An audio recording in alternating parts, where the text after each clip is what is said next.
Welcome to SODA One Data Framework Infinite Possibilities session. I am Anjaneya Chagam, Cloud Architect from Intel Corporation. I'm co-presenting this session with Rakesh Jain from IBM Research.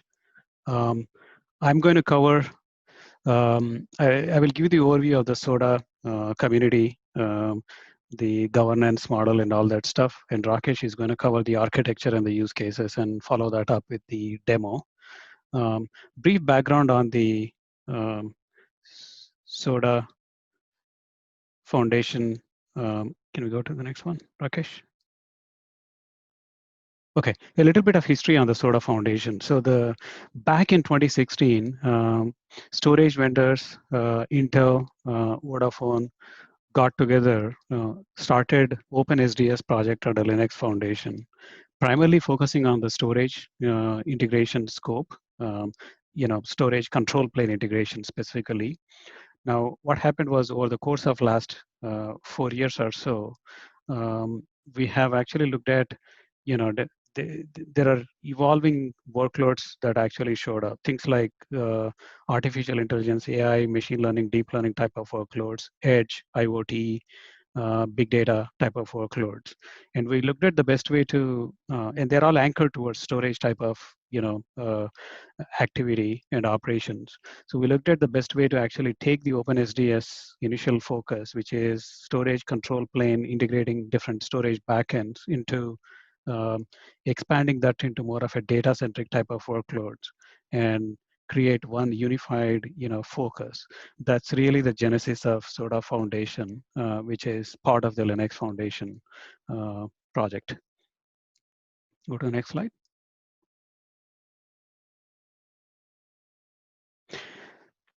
Okay, so as I mentioned, there are a few. The SODA Foundation is organized as the directed fund project under the Linux Foundation with funding from premier and general members. The focus of the SODA Foundation project is to create a unified data framework that actually provides the data lifecycle management type of capability coupled with the storage integration specifically for different backends that actually exist both on-prem as well as the cloud frameworks.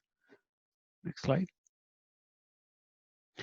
So the mission for SODA Foundation, there are essentially 3 distinct focus areas. One is obviously we want to be the open source data management framework that brings together the storage, software, control plane activities as well.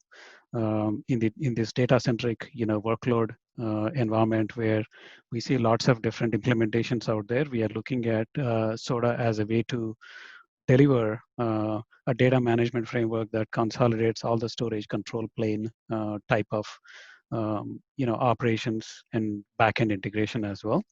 And then we want to be able to, because data management is such a wide and diversified focus in the industry with lots of open source projects, all the way from analytics, machine learning, deep learning, telemetry, streaming, type of workloads. How do we take all those existing open, existing investments in the open source, area, and then actually incubate that through the cross projects collaboration within the context of SODA Foundation is the second goal. And then, last but not the least, we are doing this for the end users. Our goal is to look at addressing the real end user pain points that ultimately deliver quality end-to-end solutions that end users can actually deploy.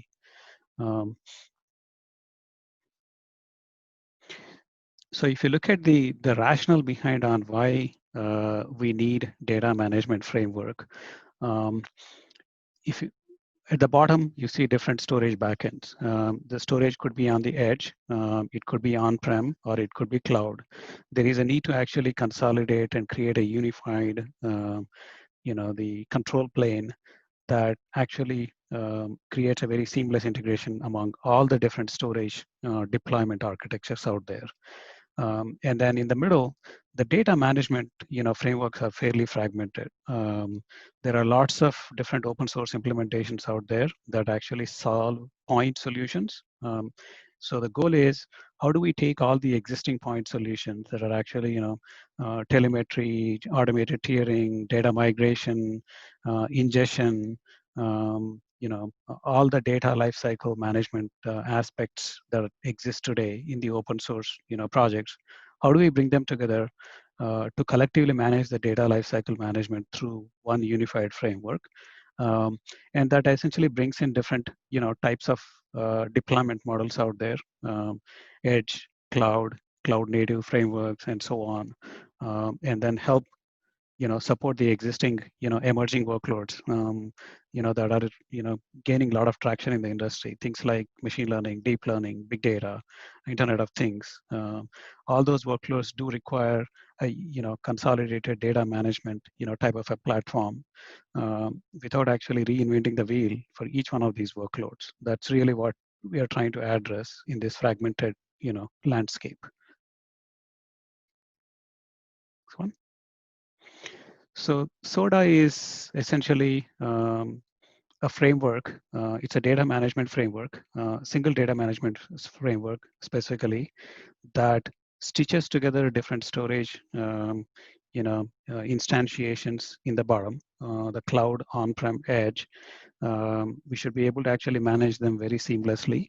And then in the data management framework, we need to be able to manage the data lifecycle all the way from the creation of the data to the end of life cycling, end of EOLing the data part.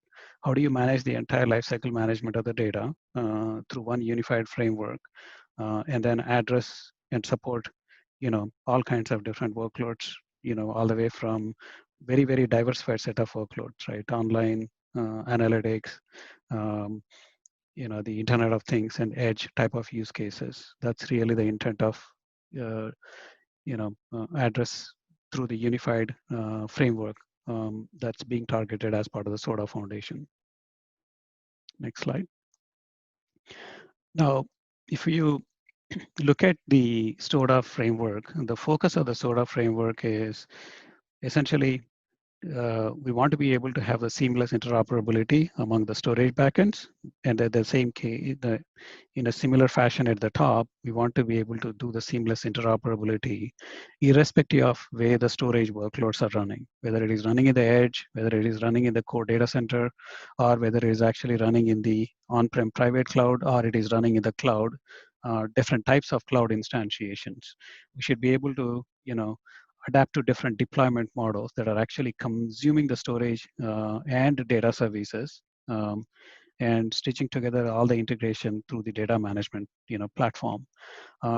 First and foremost, it has to be open source. The framework has to be open source. All the foundation layers, as well as the integration layers in the data management framework, need to be open source as well. We look for standardization where it makes sense. Having one data framework that itself will standardize a lot of things, from delivering and meeting different types of workload requirements. And then work with the ecosystem. Without working with the ecosystem, we don't have solutions that are actually usable by the end user community. The ecosystem includes hardware partners, the collaborating with the software, partners as well, building specific targeted solutions to showcase how these different pieces come together, and to deliver the services. That's an integral part of enabling the usage aspect of the SODA framework and its implementation aspects. And then obviously we are looking at some notion of a certification to give you, how these pieces can come together and deliver a quality solution. So the certification also plays a very critical, factor in ensuring that the solution is, reliable, and it has certain quality expectations for the customers to adopt. Um, Next slide. Um, so here are the different areas that we are currently looking at. So the SODA incubation is essentially one focus area where we would like to actually help the existing open source projects that are actually operating on its own merit, be able to bring them in take advantage of the existing open source effort and then build a data management framework from the existing investments as opposed to starting from scratch. So the SODA incubation activity is a very integral part of the SODA Foundation to bring in different data management projects out there under one umbrella. We are looking at the developer outreach primarily to through bootcamp and the other efforts so that we can actually incubate and promote development ecosystem. And Soda Foundry is the program to help essentially vendors building and showcasing the soda based solutions. So we have to work with the vendor ecosystem to enable that. Users essentially Soda Lab is one vehicle where users can actually install, test, configure, look at how it fits the workload and requirements through the POC activity. And then the community centric focus as well, so that the Soda Ambassador program essentially to empower the members with all the tools and incentives to take the Soda framework and the solutions and promote them in the industry. We look for different events as a way to raise the visibility of the Soda Foundation and what we are doing, different types of projects and how they are coming together to deliver, addressing the specific use cases plus the solutions on top. Next slide. So let's quickly go through the governance model on how the Soda Foundation is operating. So at the top, we have the governing board, and I will go through the board members shortly. We have a technical steering committee that is essentially overseeing all the technical aspects of the Soda project. This includes the architecture activity, standards, testing framework, the actual contributions to each one of those projects, and making sure everything is actually going as per the plan. And special interest groups, and integrating with SIGs as well, right? Anything and everything to do with the technical aspects are being managed by the technical steering committee. In fact, Rakesh actually co-runs the technical steering committee. Then the end user community, this is something that we normally don't see in most of the open source projects. What we wanted was essentially bring in the end user perspective very early in the planning process. When we talk about the requirements, instead of having these requirements as really the technical requirements, we wanted to start off with specific use cases that end users really care for, and then drive the requirements and the validation based on the use cases. That's really the focus of the end user advisory committee.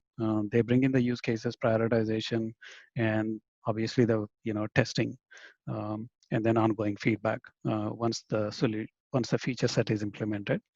And then the outreach committee is essentially reaching out to the different companies with a broad worldwide coverage. You can actually see there are outreach committees in North America, Japan, China, India, Europe.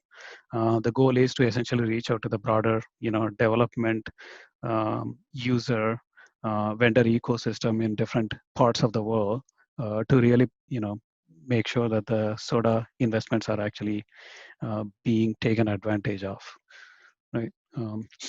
Next slide. So here is a governing board. Different companies actually represent the board. We have FutureWay. Steven actually is the chair. We have Yuji Yazawa from Toyota Motor Corp. And then we have China Unicom representation.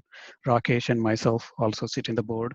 And we have actually folks from Fujitsu entity participating in the board. With that, I will transition it to Rakesh, who will cover the Soda project's use cases and the demo. All right, thank you, Reddy.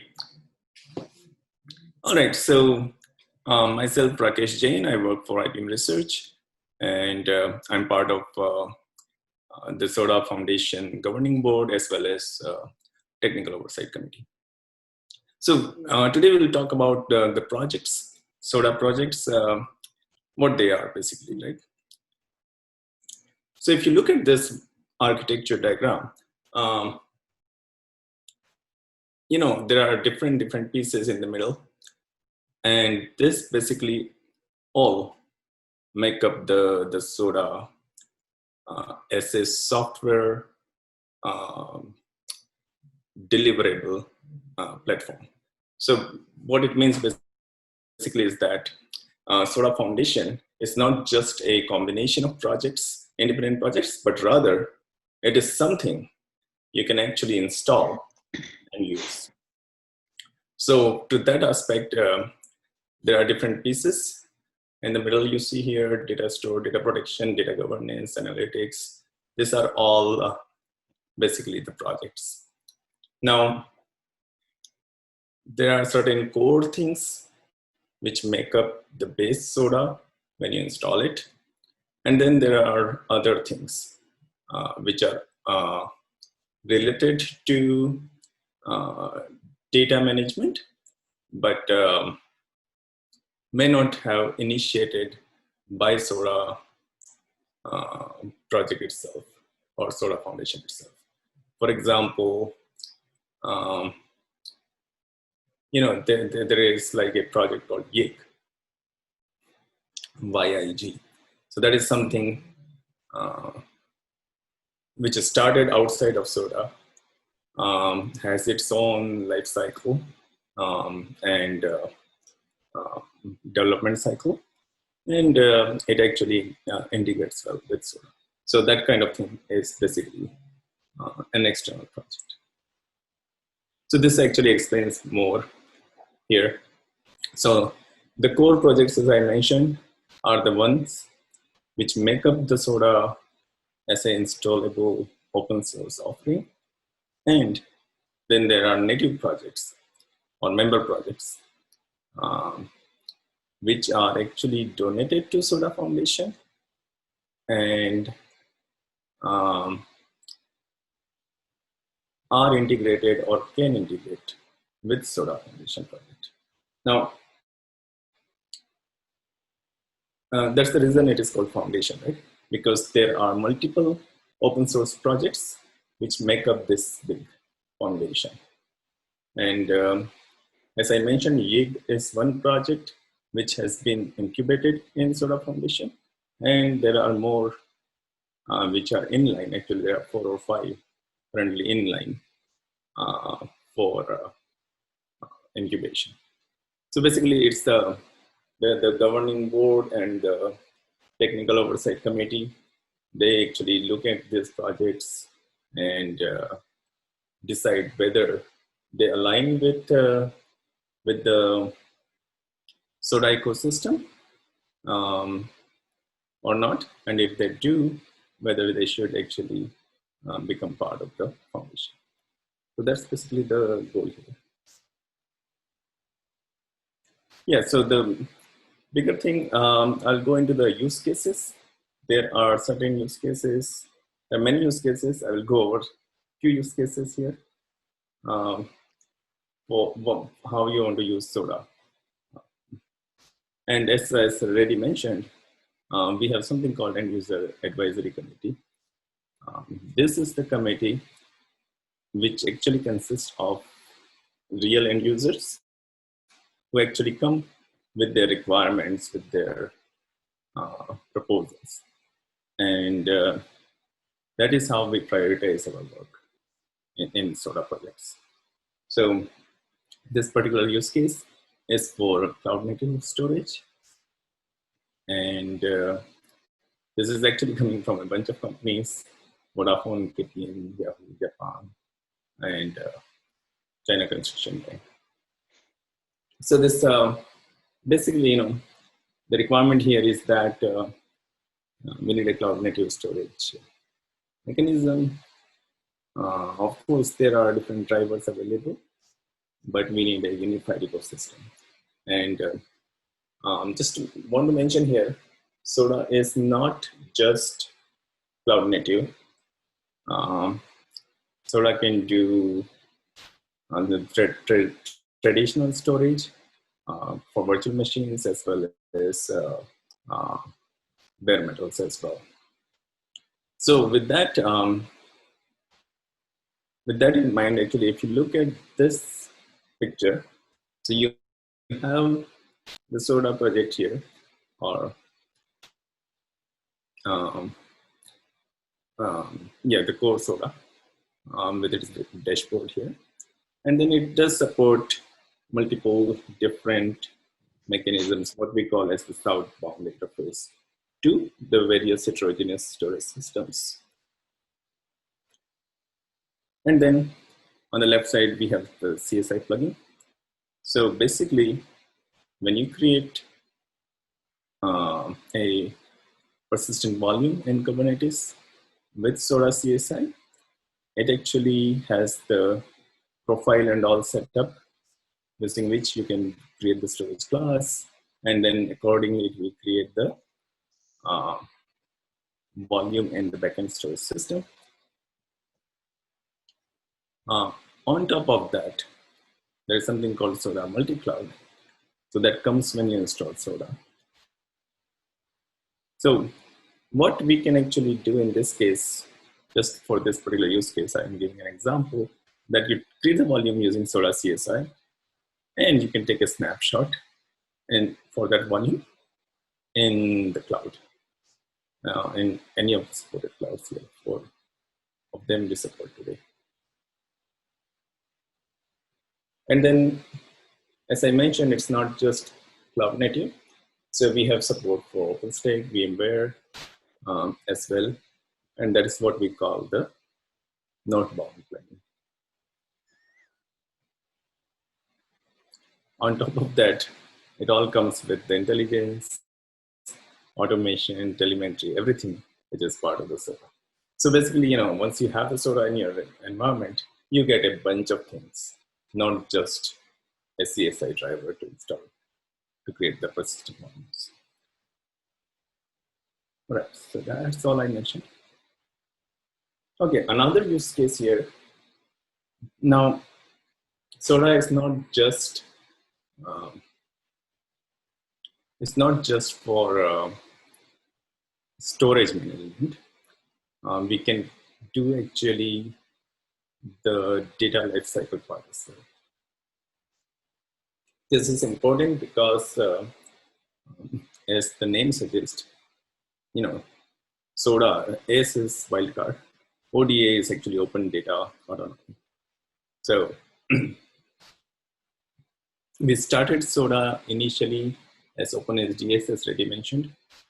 That was purely storage management. And now we are getting more into the data management part of it, including data governance and all that. So this particular use case is for Toyota. They have cars which produce huge amount of data at the edge. And this data actually comes to the cloud, to their data center. And this IoT data, which is hot first few seconds, or maybe mostly an hour. After that, it gets less useful. So basically, they want to actually move the data to secondary storage and then eventually archive the data to the same data center or to a different data center or to the cloud. So basically, they want policy-based life cycle for the data. So this is what basically Soda Foundation is able to do for Toyota.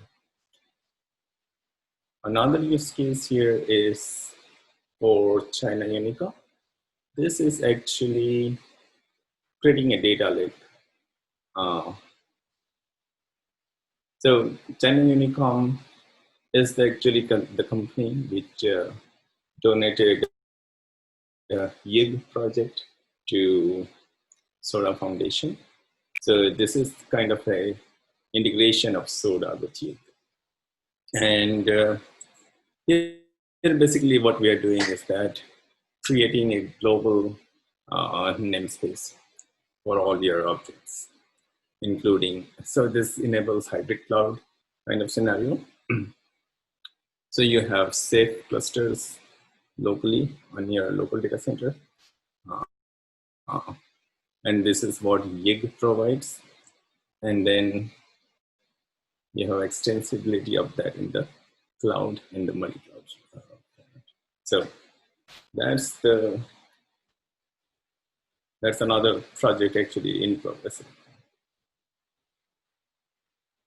Now this use case is looks simple. It's from Entity Communications Japan, and what basically they want here is that, you know, we have interfaces to different clouds to do objects kind of snapshot and restore kind of work. And they have different interfaces. And we don't want to use all those different interfaces, but we want one interface to deal with all these different clouds. So this is where Soda actually comes in handy. This is exactly what Soda does. That it will enable you to do, and in fact, if possible, we will see it in a demo, how we can do this kind of multi-cloud management through Soda. Okay, so besides the use cases, I think the next thing here is what basically is the plan for Soda, and you know, for this year. Basically, you know, now that everything is virtual, so we are kind of doing all kinds of virtual events. There is a good amount of adoption from the companies mentioned here. There's development going on, as I mentioned, for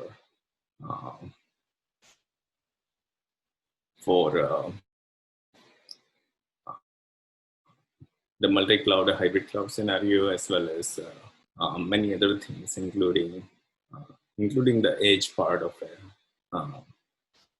the data lifecycle and the data governance. And for certification, we are looking in, as already mentioned, sorry, something called Soda Ready. So that is something we'll be. It's not final yet, but we are still working on it. There has been a lot of activity in terms of collaboration with CNCF and different cloud providers and other open source projects, as you know, as well as you know, small vendors who work in, small and big vendors who work in storage and data management. As I mentioned, besides Intel, IBM, Sony is there for cold storage kind of work. Linwood has been working closely with us, Maya Data, and Click2Cloud, Wipro. Quite a bit of involvement there. And then in terms of raising awareness about the project or the foundation, there is a lot of stuff going on, including virtual forums and meetups. And like this, SDC is another event we are presenting. All right, so that's basically the roadmap for 2020. And with that, I would like to do a demo. And this particular demo is multi-cloud data management, as I mentioned. So let's see if I can share that.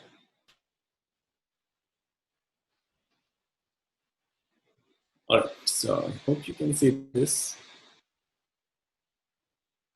So this is about basically doing object transfer between the clouds using the Soda framework. So this is where, you know, you have Soda installed, and what we are going to do is that we will register. So this is the multi-cloud part of Soda. It's showing the clouds we support. It's showing how many we have configured. So none of those are configured right now. So we'll configure AWS and Azure and do the object transfer.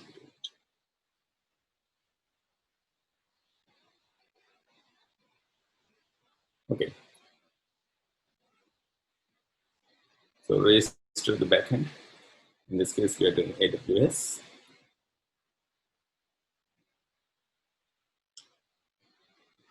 Right. So now it shows here one. So basically, we have the AWS configured here.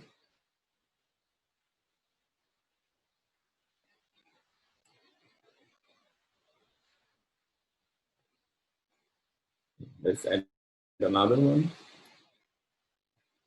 In this case, this one is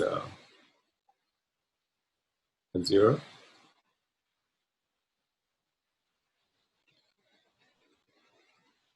Provide all the details. And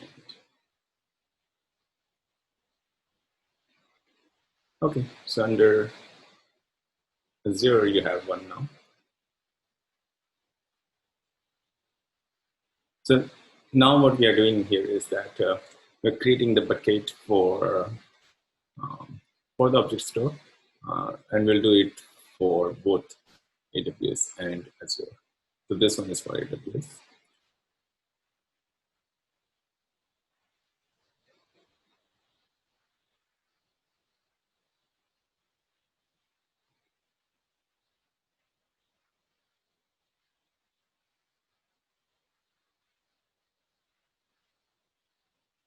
Right, so that's there. And now we'll do it for Azure.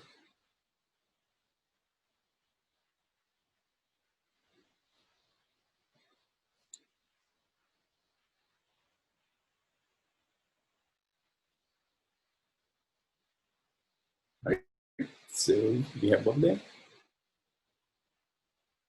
No objects yet, so let's upload an object to AWS.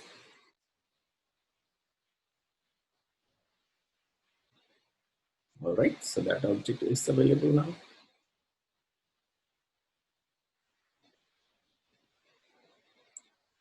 So this is where we are actually doing the migration of that particular object from AWS into Azure. And you know, the beauty here is that you can do all this from the UI itself, even though there is CLI available if you want to automate certain things.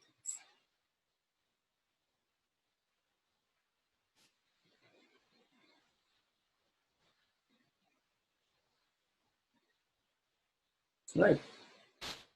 That's looks very simple. There's a lot of work behind the scenes, but this is basically what it is. So now the object is moved to Azure.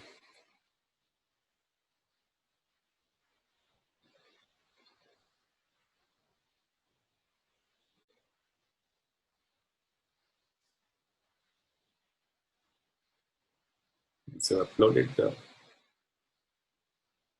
the objects in the Azure, and from there you can do the transfer to AWS.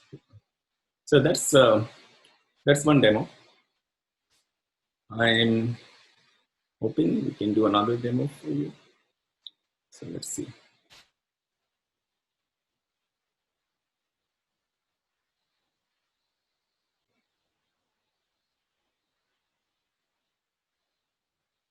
Okay, so this particular demo is related to the VMware plugin. Now this is different.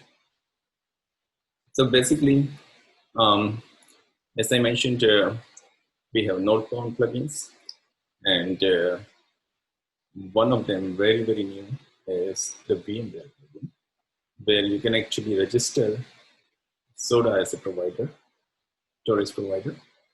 And as you know, Soda supports all kinds of storage in the backend.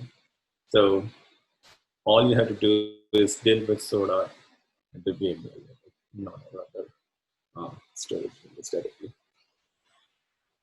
And Soda will take care of creating the volume, the right storage, and creating the data store. So let's see that demo.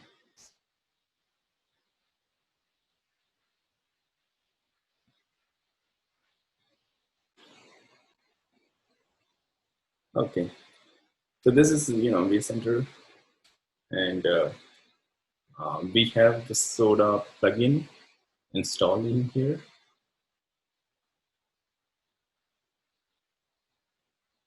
So you see here, that's the Soda plugin. It's empty right now. So the first thing we'll do is configure it to point to the Soda installation.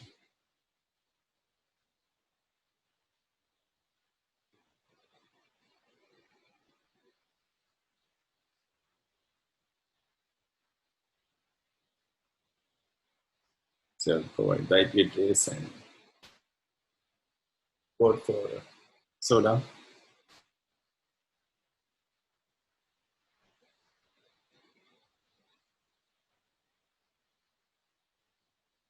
All right, that's added.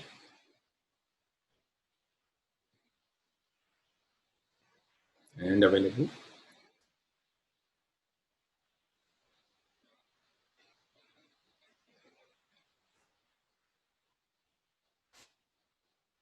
Okay, so now you can actually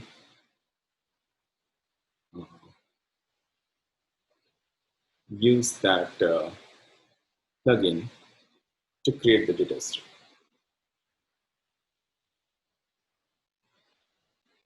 Now, this is where you're actually trying to create the data store using Soda plugin, right?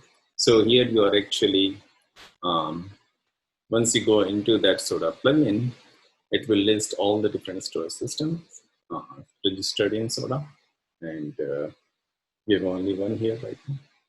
So that's one. It is showing. We want to do a create data store for block type. Now, this is for that particular storage system. These are the tools available within the storage system with the capacity, and you can select the one you want to use.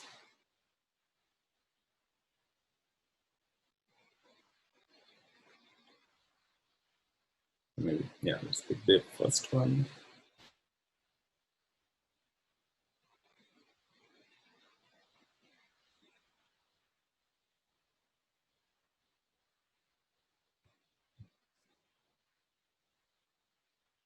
All right, so now you have to provide the volume details.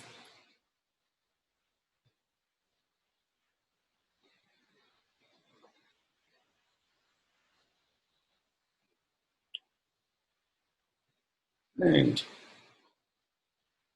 now we get into the data store side.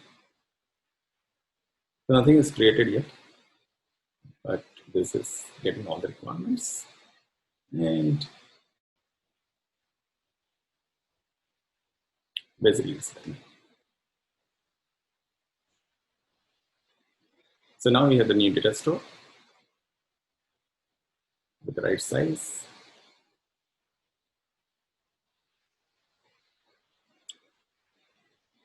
So that's the vCenter. Now you go to Soda dashboard and you see that volume is created. So it is available here with the right size and everything. And any other activities you want to do, like create snapshot or set up the application, whatnot. So, and about that, you can actually do policy-based management of this volume as well. So that's the demo. I hope you got an idea of what this Soda Foundation is all about. And we are actually looking for more and more people to get involved with the project. So with that, let's go back to the slides.